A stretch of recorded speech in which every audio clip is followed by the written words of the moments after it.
The Winter Olympics start in Sochi on Thursday, and tonight we are hitting the slopes to get ready for the games. This is part one of our recent trip to Eagle Rock Resort. On Friday, we will air part two, and you'll have a chance to win a free ski lesson.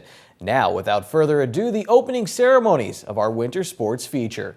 This isn't Sochi, and this isn't the story of two Olympic medal hopefuls. This is the story of Bob and Peyton. Oh yeah, and Bob's snowboard, which is just about as old as Peyton. I got it for Christmas at some point when I was maybe just getting into high school age, and it's got a lot of little battle scars on the bottom from rocks going through the woods. Otherwise, it's a good board. It's done me well the past few years. More on those battle scars in a moment, but for right now, let's stay in the present. For the last 4 years, Bob Madigan has been a ski and snowboard instructor at Eagle Rock Resort. Today he's with Peyton, an 8-year-old from New Jersey who already has a few years of boarding experience. This is how Bob communicates when he's shredding with a member of a younger generation who wants to grow up to be gnarly on the slopes. You want to relate it to other things they do, like other sports they do, especially like skiing. A lot of times kids will have their hands down at their side and say, well, if you play soccer and I'm about to kick the ball towards you, where are your hands going to be? Oh, they're going to be up.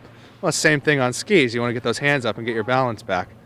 This is what Bob communicated to Peyton during their lesson. What did he tell you today? What do you remember that he told you? To slow down and don't go that fast. Do you still fall a lot? Yes. And what do the instructors say when that happens? Do you get frustrated, or is it just for part of the fun? It's part of the fun. What is one thing you would tell someone who is going to start snowboarding? What would you tell them? What advice would you give them? To not go that fast. You might fall a lot too.